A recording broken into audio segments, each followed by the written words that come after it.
Perfect. And I think you might get a little notification or something like that, right? So Yeah. yeah, terrific. Well, thank you again for reaching out in the first place. That's all right. Through the I guess it was Facebook, if I remember right.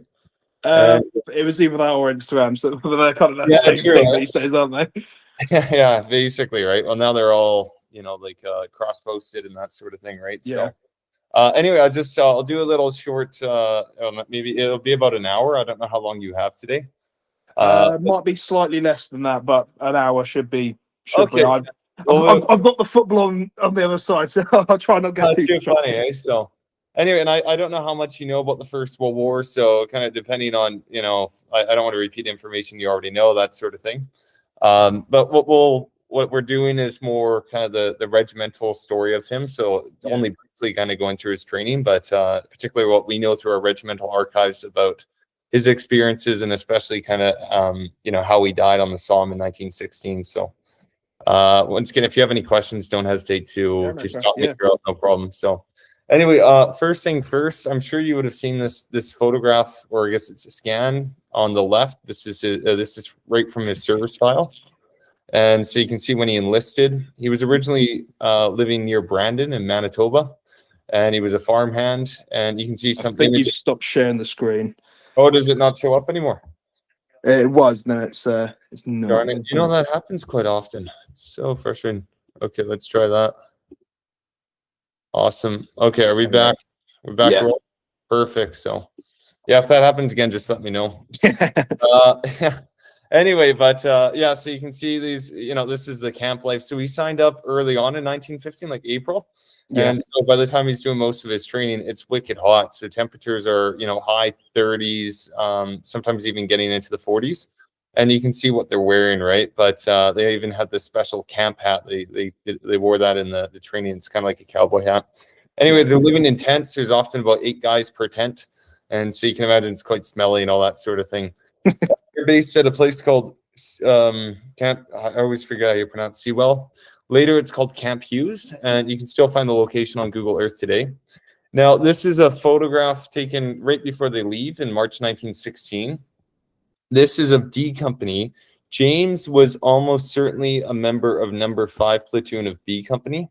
And the reason for that, and why we know that, is based on when he actually transferred to the 49th Battalion. Because, of course, once they finish training, they come across Canada by train. They leave from Halifax, and then they sail to England. And this is now about a year after he signed up. And when his original unit, the 45th Battalion from Brandon, finds out that they're going to be broken up for reinforcements, and not only broken up as a whole battalion, but broken up in platoons. Number 5th platoon was the only one out of the 16 platoons that were able to stay intact. And in May of 1916, all of those guys transferred to the 49th Battalion. So that's kind of how we know which platoon he was in, just based off of, there's not enough records kept to know that sort of thing. But anyway, so that's my best guess. It would be great to find, there's some platoon shots. I've yet to see one of number 5 platoon, but of course, if I ever find one, I'll let you know. Yeah, 100%. Because you would be in there, right? So anyway, you like to think. Yeah, he was only back in England for a couple weeks before they do that reinforcement draft. And then they go join the, and they were in Shorncliffe at the time. And then they go join the 49th Battalion in the Ypres salient. And I'm sure you've heard about Ypres and Flanders and that sort of thing. Yeah, I've been there multiple times. Yeah. Where have you been on the Western Front? You've done the Somme, you've done Ypres, you've done... So I've done Somme, Passendale, been to Ypres, visited Mons briefly. Okay. Oh God. I've obviously been to La Boisselle. Oh, great. Excellent. I've got there's definitely a photo of me somewhere out there with James's tombstone. Trying to remember off the top of my head is a little bit difficult, purely because I've been all over northern France and Germany. Great. Oh, perfect. I've been to Amiens. Been to Amiens as well. Oh, good. Yeah. But just out of personal interest, sort of thing, or was it for? Was there police training or something like that? No, it was all personal interests and couple of school. Well, actually, just one school visit over to Belgium. But I've been back a couple of times with my parents, just because I'm massively into the First and Second World War history side of things. So we'd start off in Normandy and then go via Belgium, then into cross Belgium into Bastogne, been over to Germany a couple of times, Holland. Oh, good stuff there. Yeah. Switzerland, I think, once. And so yeah, done a good couple of tours. That's great. Yeah, because usually, at least when I do this, these talks, and especially with the Canadians, a lot of them haven't been out there, right? So it seems so far away. So hopefully it'll be kind of interesting. Yeah, but just right off the way, I mean, all about the Ypres salient. Well, just kind of how bad it was. So where the Canadian Corps was in that time, they were in the southeast corner. So from Hooge, and there's that museum there now. I've been to that museum, I think, when it first opened, which might have been like 2012, 2013. Wow, yeah. I mean, it's great with all the dioramas, hey?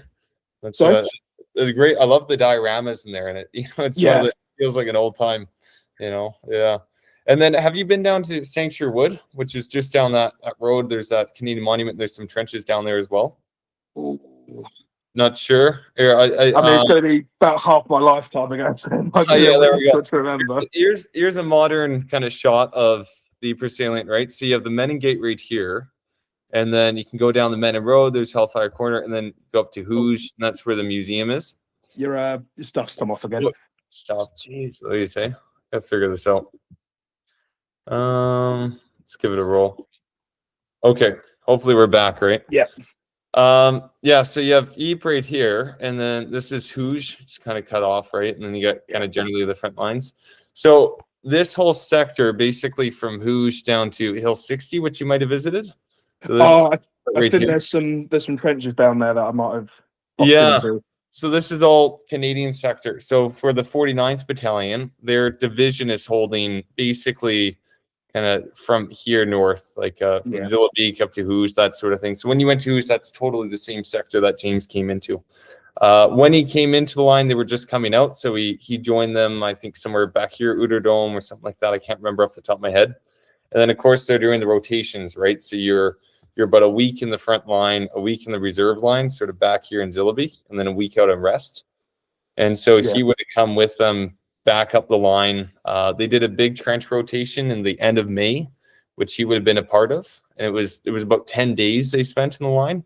Yeah. And then they got called back to this place, Outerdome, right back here.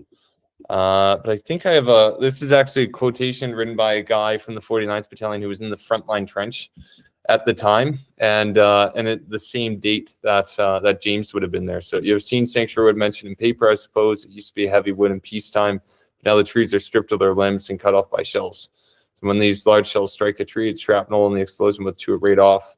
And the Huns don't spare any shells clean round out from hiding batteries. But what he didn't realize at the time was not only were they shelling more, but there were also a lot more trench raids than usual. The Germans were actually just testing the line because literally a day or two after James and the rest of the battalion pull out back here to Outerdome, the Germans launch a mass attack. And so thankfully he wasn't in the front line at the time. You can see this is a photograph taken by a German soldier when he crossed the trenches right here. And these are Canadian defenders. There's 3 corpses right there. You can even see empty Lewis gun pans. So obviously they died fighting. But yeah, they basically smashed through. They even got through the first line, second line, and even third line. And so the gates to Ypres were open, and it was a big worry. So then the 49th Battalion, which is in reserve, get called forward to help out. But just to give you an idea, so this is aerials right before the German attack, or before the big battle, and then this is after. Yeah. And so you can see I was just totally stripped and devastated. Just a quick first-hand account here. This is one of the guys who was in the front line, and he basically just talks about how they bombarded the trench for about 5 hours, and then literally hordes of Germans come over. When he looked off to his left-hand side, he was in the front line. He couldn't see any other Canadian defenders for about 300 yards. And so all that to be said, once again, they just absolutely pushed through. Survivors fought on, and they were just fine for a time, but they needed more guys to come up. And so that's the situation. So once again, James had just been in the trenches for 10 days. According to first-hand accounts, they're all exhausted. They're tired. It was a long, drawn-out time in the trenches. And so that morning when all that shelling's happening, some of the guys go into Popperinga, and they go have a bath and that sort of thing, but they can tell something's going on in their sector. And then there's stand 2, which happens at about noon. And then at 2 p.m., they're told to fall in. And then they march initially with the band all the way to Vlamerting. And then they get here, and the Germans see them coming. And so then they start to shell. So they hide in a bunch of grass until it gets night. And then they come into Ypres. They go out through the Lille Gate and then move overground to Zillebeek, where they're getting ready to launch a big counterattack. So this is, once again, about a month after James arrived at the front, and he's about to go into his first battle. Now, we don't know, and this is kind of my suspicion, we know he later served with the bombers. Most of the guys from his original unit, that 45th Battalion, and how they transferred in, most of them were transferred to number 3 platoon of A Company. And that's significant because in that counterattack that's about to happen, the charge, you're going to have 2 companies, which are the forward front wave chargers, and that's going to be A and B. And so it's very likely that he was in that front line. One of the sergeants, I think from the other company, if I remember right, said, well, mates, it looks like bloody suicide, but it's orders. And he was well experienced. He was a Royal Marine before the war. Oh, did it cut off again? It did, yeah. Jeez Louise. It's never been this bad. So anyway, but they're going to do that big charge. I think I've got an aerial photo, and there's it was actually meant to happen at 2 a.m. So in complete darkness and that sort of thing.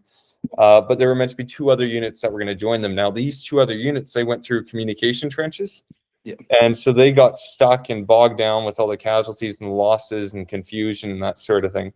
And so the 49th Battalion, which had traversed dangerously overland, they had actually lost guys trying to get to the forward position, but they got there on time. They had to delay the attack for about 5 hours. And then at 7 a.m. in June, so once again, broad daylight, that's when eventually the situation was too critical that they couldn't postpone it any longer.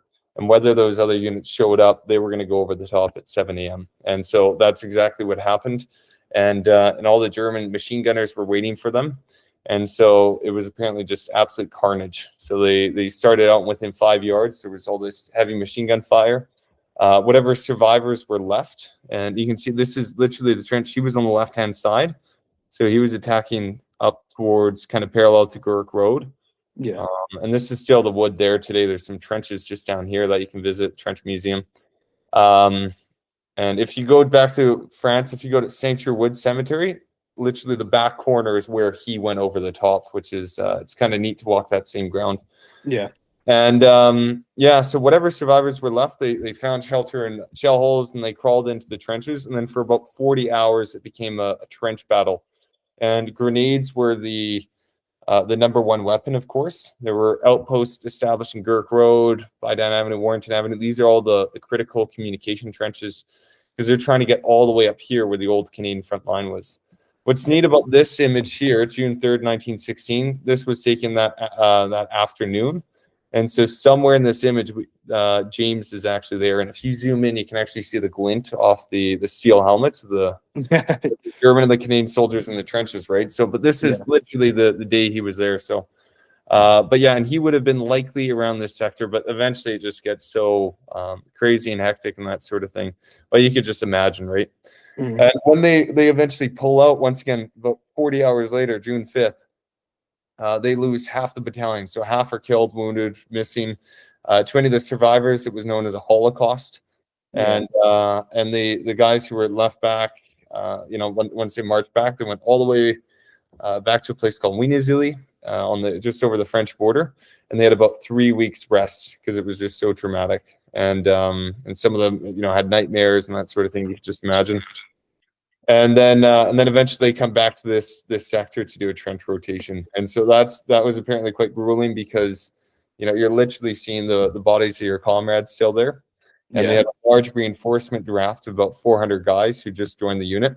And this was their first trench rotation, their baptism to kind of Western Front life.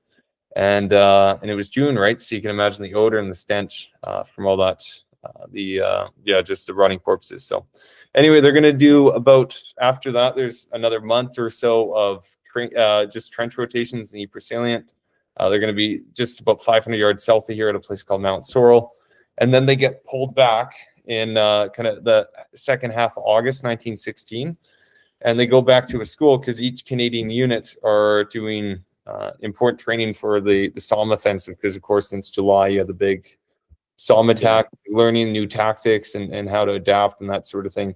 And so these guys who were just doing trench rotations, now their training's behind. So they do a little bit of that, and then they come down to Albert on the Somme. To get there, it's actually about an 80-kilometer ruck march. So it wasn't really not ideal. Yeah, and there was actually also, and it was big news. There was a guy named Private Hines, and right when they were coming up this hill, he sat down on the bank, and he was already depressed and this sort of thing. And the provost sergeant, a guy named Carter, said, "Hey, let's keep going. Well, we can rest in the shade." And Hines said, enough with that, and he just shot himself. And so it's the only case of suicide.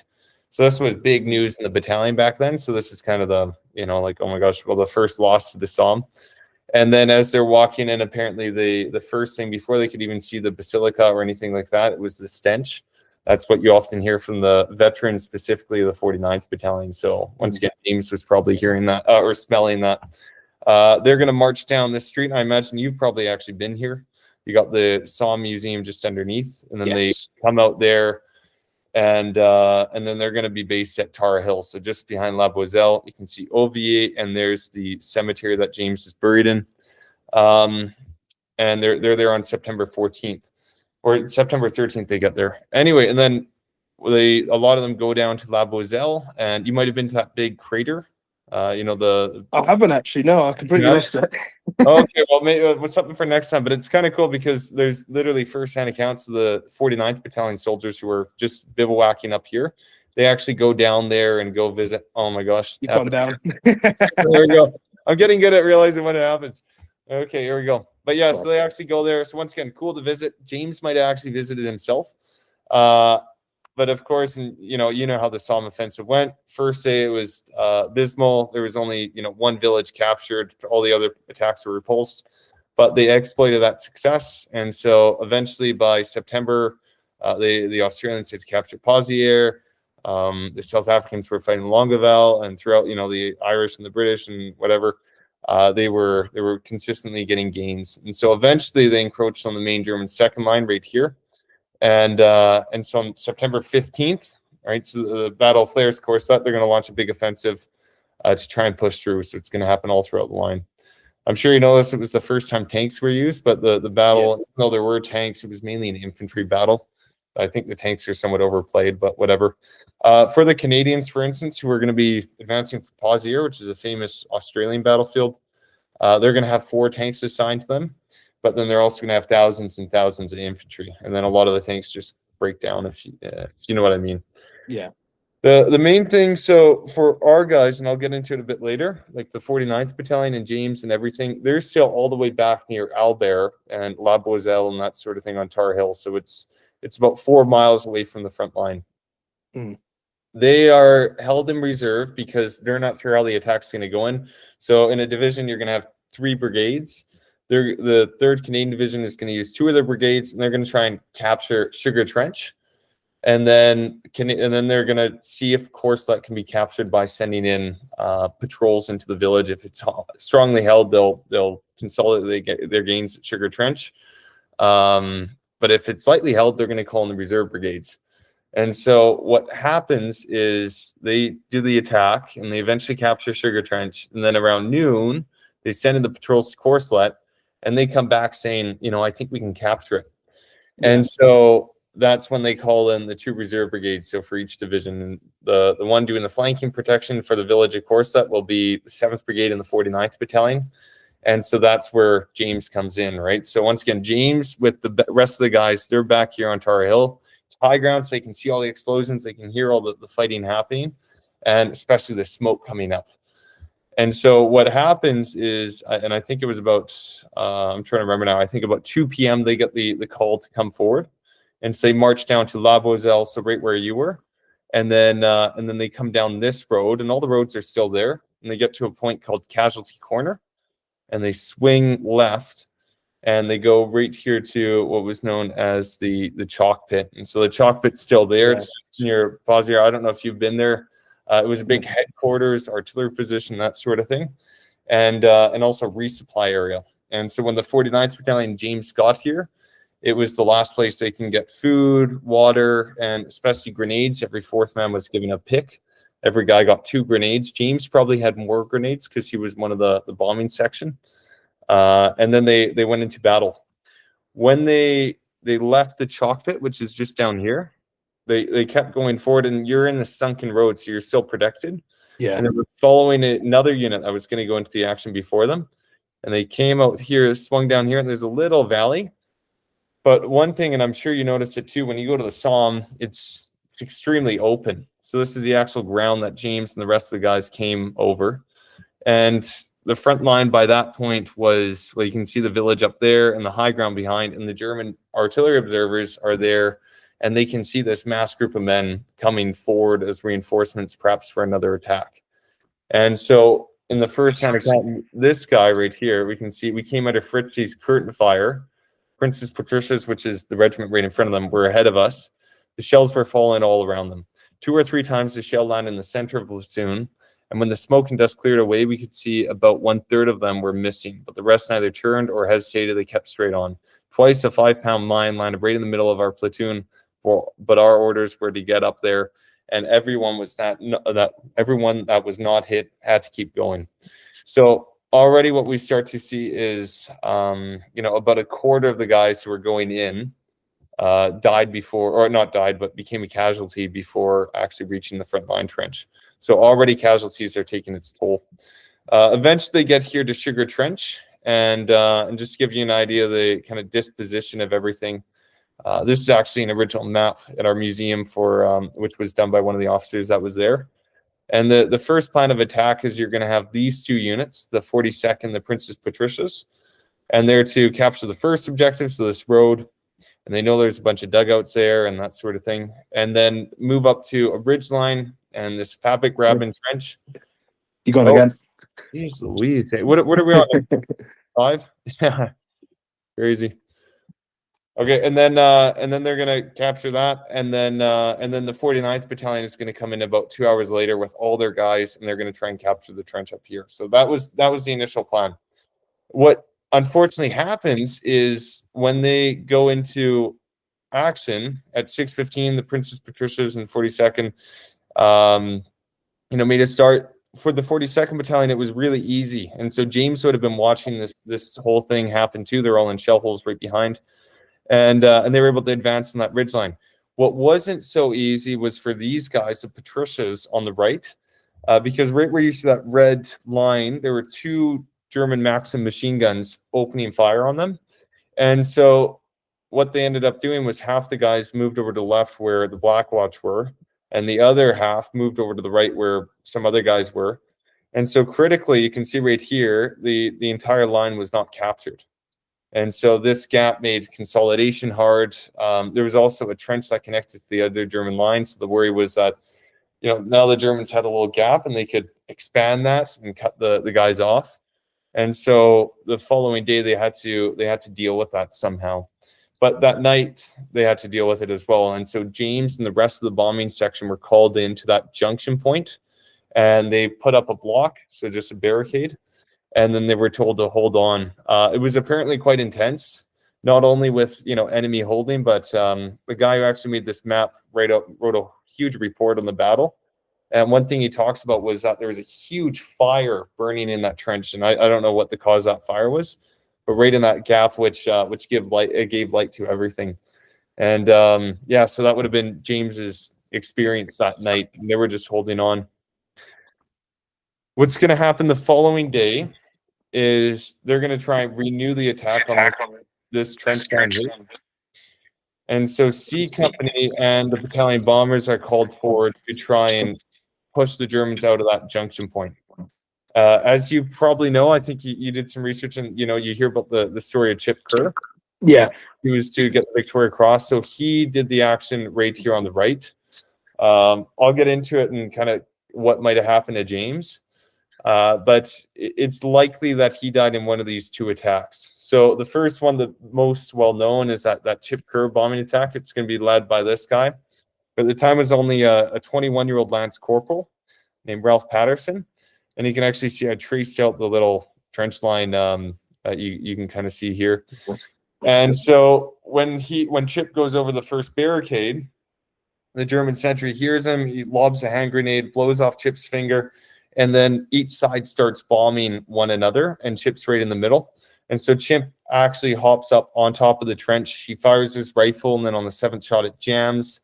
And so he grabs the rifle of another guy, and then he keeps firing, throws the grenades in, and then pursues the enemy. And then eventually they're all captured. And you can see this little, I don't know, depiction of the battle right here. So remarkable. He gets the Victoria Cross. As far as I think there was about 13 guys in that whole bombing attack, and they were facing over 100 of the Germans. They lost 1 man killed, which once again, it could be James. And I think there were about 4 guys wounded. And so, but we don't necessarily know exactly who that was. There's a great, by the way, and you're welcome to read it too. This Ian Davidson, he was flying over at the time. He actually saw the whole thing come in. And he said how remarkable it all was. You know, he couldn't believe it. He didn't realize he was watching a VC action either. But yeah, so it became a huge success and that sort of thing. But the other thing which is important is you had this bombing attack here too, and we actually don't know that much about it. It's quite a tragic story. We know who led it, a guy named Lieutenant Asbury, and only a week before he was back in England, and he married his well, I guess his wife or his girlfriend, because they had a baby on the way. And so fast forward a week, he's leading his men here. They make some initial gains. And but then eventually the Germans launch a counterattack, and they're practically all killed. There were 7 guys with him, and so it's possible that James was with there. But the other possibility, and this is where it's kind of interesting, of course, right? You've been to his grave and that sort of thing. I don't know if you've seen this before. Have you seen this? I believe so, but right. So brief passing. Yeah. So what this is after the war, when they're going through and they're concentrating all the isolated graves they're finding on the battlefield, they're saying, you know, if they're able to identify it, like some are unknown, was there a cross on the grave? How are they able to identify? So James was identified through his ID disc. And but also interestingly, they put the map reference or where the body was found. Yeah. So what's quite fascinating about this is all the actions I'm telling you about is or they're all happening at this junction point right here. Oh, there you go. So, oh, gone. Hey. I don't know what's going on. Okay, here we go. So if you look here, Harry, this whole battlefield, this is all entrenched. It's all held by the Germans. There's another trench line up here, and there's a 3rd German trench line here. So that's the situation in mid-September, right? So the Canadian front line's the green. His body was found all the way back there. So if we look today, it's now in that woodland just back here, and there's this giant trench. And it's not going to be until mid-October, so about a whole month later, after he's killed, that the Canadians actually push up and capture that ground. And actually, it's not the Canadians, it's the 18th Division. It's an English division. But all that to be said, somehow, some way, his body is not found on the actual battlefield that they were engaged in, but in fact, it was found all the way on the in the German 3rd line. And so, what this at least suggests to me, if you kind of follow here, once again, you had this bombing attack which happened down here, and then the Germans counterattacked. Perhaps, and there were not only, and I should have mentioned this, it's not, you know, all the guys were killed. Some of them were wounded. And so perhaps he was wounded, incapacitated, or said he would hold back, ran out of grenades, and then he was captured by the Germans, brought back through their trench system, and then somehow back here he was killed. And we're not sure what happened. It might have been a shell, and you know, who knows. What's interesting too, though, like another theory here, and I don't know if you put this together, but in the Canadian Army, you were given one service number, so it's when you enlisted. And so I think in the British Army, it would change depending on your regiment. It was your regimental number. But for the Canadians, it was all unique. It was all the same. When you signed up with the 45th Battalion, the first 3 digits would be 425 or 426, so it depends how early on. He joined early on, so it was 425212. If you look at the other guys he was found with, coincidentally, they were all from that same 45th Battalion. So they were all, you know, presumably they knew each other. and they all signed up within like the first 200 bracket. So, but they're all with different units too. He was only 49th. The other two were with a different battalion. So it's just a bit odd, and it's something I haven't really been able to understand myself.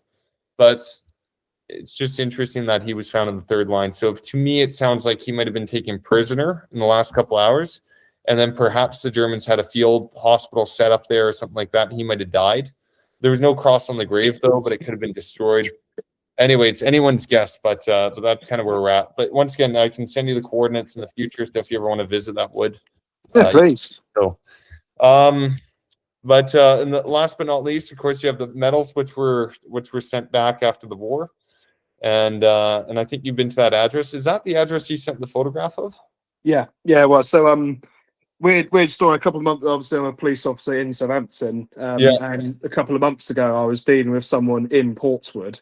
Yeah, there's a police station just around the corner from there. No way. So he was actually from that address. So when I went to go speak to him again, seriously, wow. I looked at that. I went, okay, that's fine. And then I saw this paper and looked at it. Went, I recognise that address.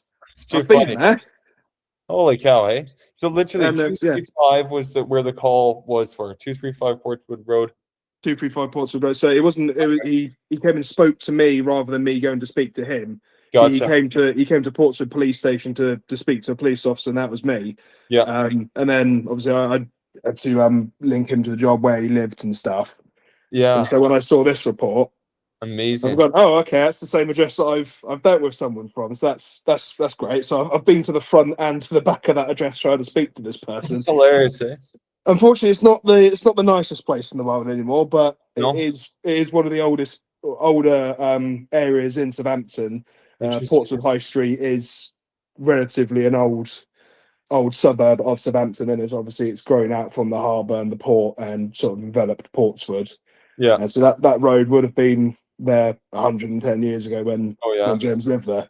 Absolutely right. So yeah, and then but it's tragic how it all happened, right? Where I guess because I mean that photograph, and that's the only photo I've seen. I'm sure you've seen it before too. I don't know if I have it here. But you know the one with I think he's with his sister. Yeah, I think that's just before he left. Yeah, I think going from family tree, that is great Auntie Maggie. But gotcha. I think I'll have to double check on that one because I think she died in the 30s. Oh really? Yeah. So her and James died relatively young. Yeah. And then the rest of the family is obviously my dad's met James's other sister. He's gone down again. My dad's obviously met some of James's other sisters, and they were great auntie. So they would have been great auntie something to him, but great auntie for me. Yeah. None of them are around anymore, so can't pass comment. Who has the photo? Do you know?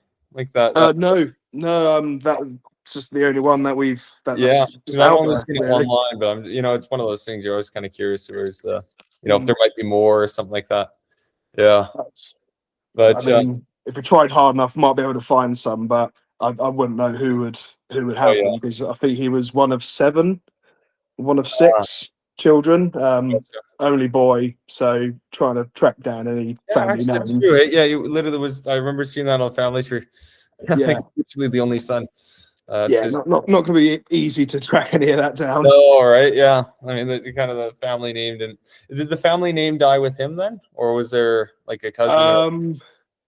Again, that's not sure.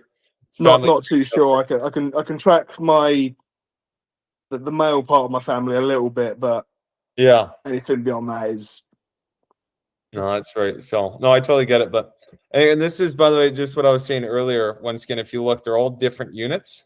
Yeah. But died the same day. And then once again, 425, 425, 425. So it's very odd, though. And I've never seen that before. So it makes you wonder. I don't know. Yeah. Hopefully it wasn't executed. That's the other thing. Right? You just, you hope. But and then these are, and I don't know if you saw it on the post, but these are the actual medals that were sent. So they're now at our museum, and then and I can send you photos of the naming, which is inscribed on either set too, like for the British War Medal and Victory Medal too. Yeah, please. Yeah. So, but anyway, it's quite an amazing story. But it's also incomplete as you can tell. where it's just that big mystery discrepancy between where the battle was happening and where that was, right? So yeah, but anyway, so that's, I guess, just a little presentation I wanted to share with you. But then yeah, so what I'll do, Harry, too, I'll upload that on, oh gosh, I'm trying to find where is it still sharing or no? So No, you've taken it down. I thought you did that deliberately. Perfect. There we go. But yeah, so I'll be happy to share that link with you and that sort of thing, right? But also, if you're ever in France and you want to view the ground together, I'm there normally from April to August. So I do battlefield tours. But if you ever want to just go around on the Somme one day and that sort of thing, obviously free of charge, or none of that stuff. It can just be good to walk the ground and that sort of thing, So, but you're more than welcome. Yeah, thank you. Yeah, I'm not too sure when I'm next be going over, because the last time I went over was 2018. So about 8 years ago, me and my parents did 3 years back to back of going over there doing First and Second World War stuff. Yeah. Obviously I've now gone to college and working a lot. Yeah. Changes. Yeah. We'll do, like, I'll keep you up to, like, I'm doing this battlefield tour in August they're all families of 49ers, which is quite cool. But then, and the idea was we're going to unveil these monuments in Courcelette and then also at Passchendaele for the regiment. Now, the one in Courcelette, it's actually going to be quite a big project. Like, it's going to be over $100,000. We're making a huge statue for that VC action, but it's all for that bombing attack and the bombers. And obviously, it would be great to have you out for that. So I'll keep you updated, because that might be a good time to come out. And then the more families, the better. Yes, August would be a time that I can get annual leave for. It'll probably have to be a very brief 1 or 2 days. Oh yeah, because I mean that'll be tail end of the summer, and Hampshire like asking for annual leave to be put in months and months in advance, and I'm kind of on a limited annual leave budget. Here's the thing here: it's probably, like, we're gonna do 2 ceremonies. So this year it's probably gonna be the base, where it's just a rock and we'll have a plaque and that sort of thing. So you're more than welcome. It'll be August 28th, and then we'll have a bus from Amiens, so if you can just get to Amiens. But then the next year, so 2027, looking ahead, that's probably when we'll have the full statue and the whole shebang. And so I'll keep you updated when we know the dates and that sort of thing. And then with enough I don't know what you call it, head start, hopefully you might be able to make it out, or someone else from the Ploughman family. Because once again, the more representatives, the better it would be, that sort of thing. 100%, yeah. Awesome. But there you go. I don't know if you had any other questions. Obviously, I know quite a bit about the First World War. So it's great. It's like you're spot on, especially having been to these different places. It's quite unique. So the other interesting thing too, it's funny, the vast majority, I do sometimes these family presentations with people, but it tends to be if the soldier was ever killed, it'd be in England or Scotland or something like that. That's where the family would be. Whereas if the soldier came home, then he settled in Canada and then had kids, because so many of them were first generation immigrants, much like James, right? I think in 1914, when that Canadian Army went overseas, 70% were British born, and the majority had just immigrated months or years before, just a handful of years. So it just goes to show, right? But we're not really sure why he went overseas. The whole family over here, but I don't know. Too many girls. One of the mysteries. Sorry? Too many girls, maybe. Maybe. The Southampton birds aren't exactly the creme de la creme. That's too funny, right? So awesome. Well, there you go, Harry. Anyway, I don't want to take up too much time. Hopefully that wasn't too fun, mate. So, but I'll upload that on YouTube, and then thank you. You guys can share it. You can share it with your family or anyone else who might be interested. So, thank you. So I play airsoft. So my hobby is doing First and Second World War airsoft. I put my British infantry together about 2 years ago and got my bloody pig shot out, which is not ideal. Now trying to make it a bit more personal. What sort of, so you would have worn the earlier style cap badge? Hang on. It's funny you bring this up, because right when you sent me that email, I was actually doing the same thing. I thought, I'd get so I like doing winter running, and you can't do it in anything like wool jacket is good for it. So I actually got my own service dress, and let me just show you how it's. Give me one moment. I'm just gonna grab it here. I would put mine on, but it's currently at home, and I'm at my parents'. It's all good. I got them here, so. See, I got the. So you can see it's just I put, well, you can either do the 7-button jacket, but to be honest, probably the 5-button. You know, the standard British 1907 pattern better. I don't know which one I have. I'll have to check. So he would have had early collar badges like that. Yeah. If you can get a hold of it, that's great. I could check. We might actually have some spare at the museum. I could mail you. I'll just double check if we have it. Yeah, 100%. Yeah. And then I was having a look for stuff over here, and the later, but still First World War model with it slightly bigger, a bit more elaborate.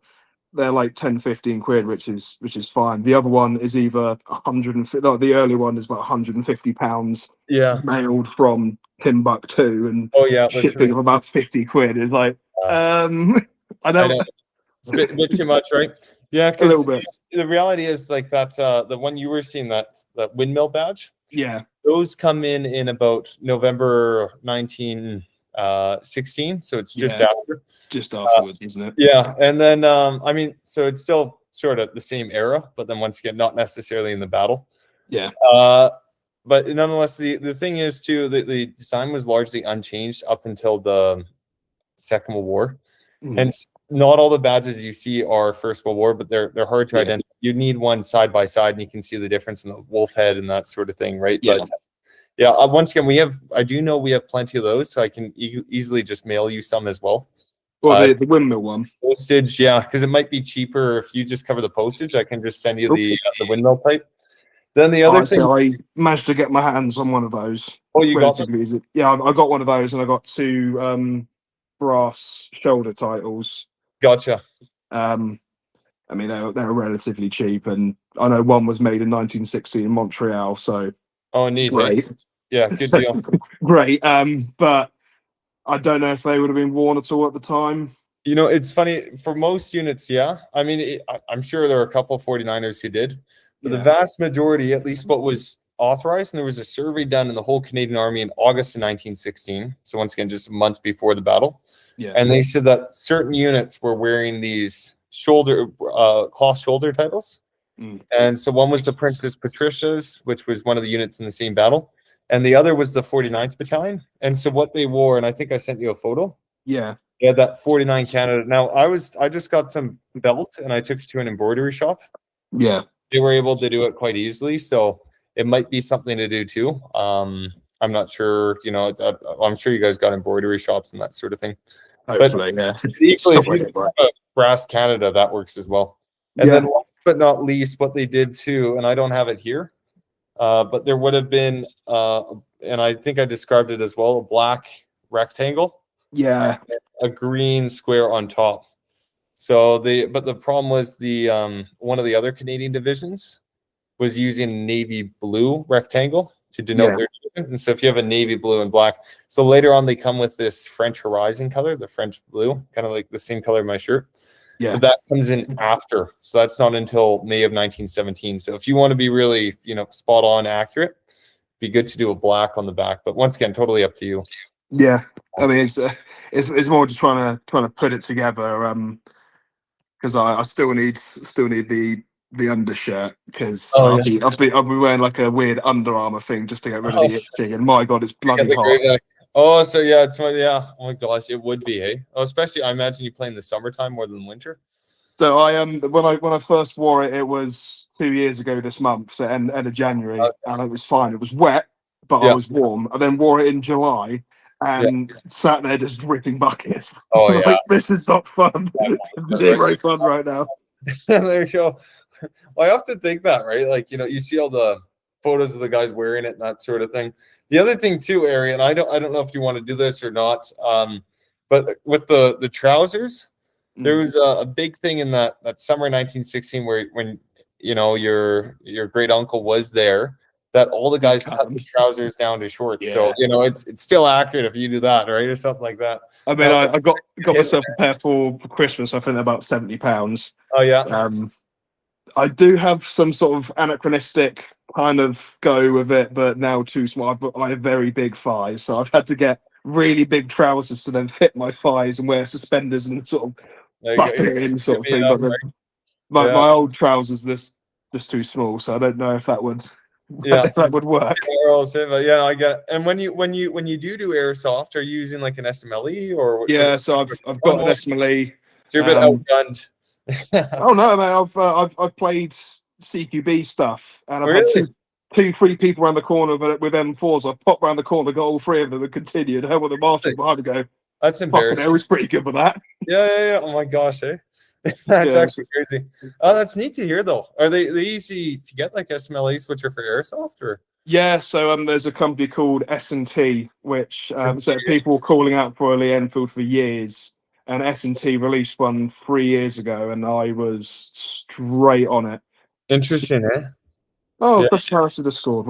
And I was straight on it, bought it, sanded it down because they come in like a nice varnished orange rather than Oh nice yeah. deep brown. So I've Yeah. sanded it all down, weathered it, stained it, linseed oiled it, beaten it up. It's broken a couple of times, but Yeah. that's That's what it neat, is. right?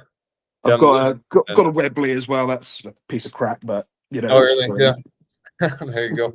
It's kind of funny. Instead, replace the big revolver with little airsoft balls, right? But yeah. I mean, the action still works though. Like, do you yeah, just yeah? it has 6 airsoft shells where you put a BB in the top, snap the Gotcha. barrel, put it in there, snap it back, fire 6, and break action. All the shells go flying.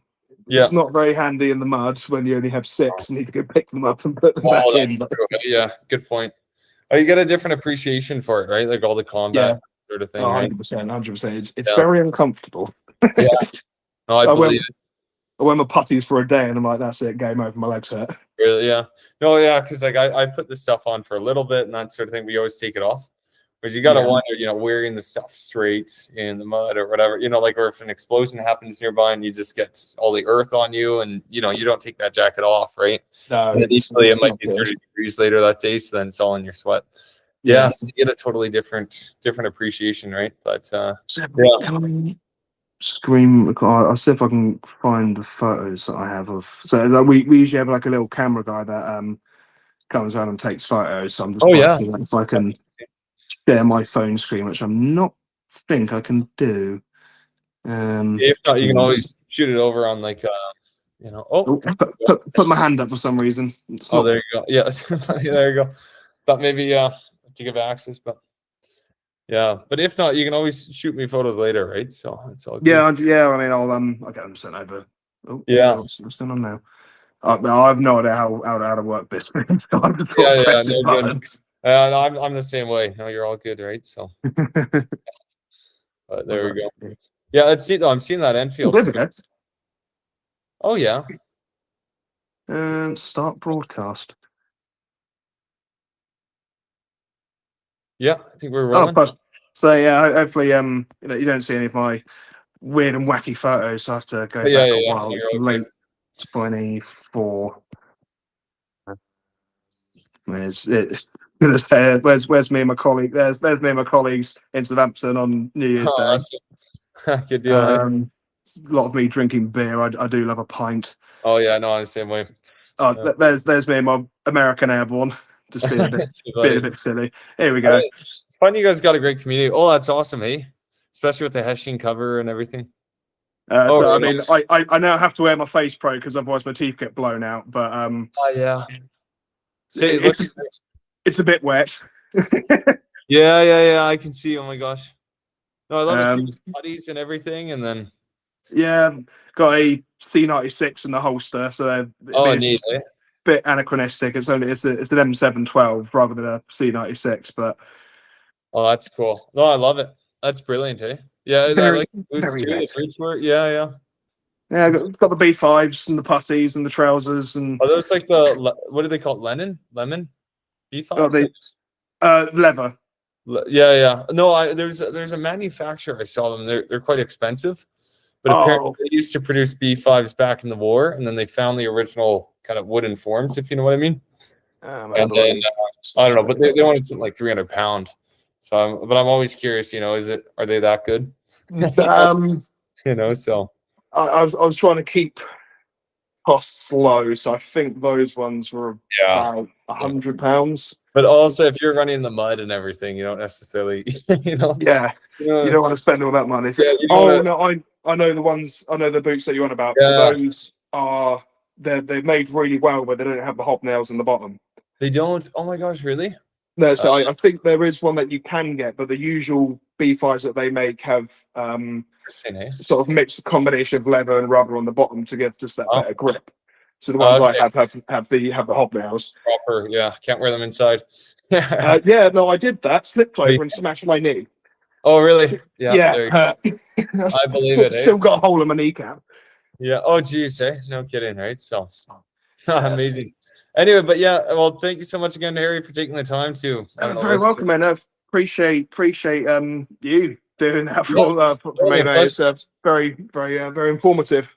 Well, it's great too chatting with someone who's pretty switched on, and you know what you're talking about, and then also you've been there and that sort of thing. So yeah, but and then if I forget to send you anything, like I'll send you the photos of medals, and then also the coordinates for that wood. So next time you're in France, and then I'll be in touch too with when we do the monument unveiling. So if you can ever make it out, once again there'll be about two, because there's one where it's kind of the base, and that'll be the first one we do. And the other one, we bring in the whole statue, which will be the more impressive, right? So, but yeah, I'll let you know. And if you can make it out, or someone else in the family, that'd be superb, right? So, yeah. Much appreciated, Joe. Thank you very much for taking the time. Hey, my pleasure, right? So you take it easy, Harry. Have a good day, and then keep up the good work with the reenacting and the policing and everything, right? So, Thanks, man. You too. Take it easy. Bye-bye. Cheers, mate.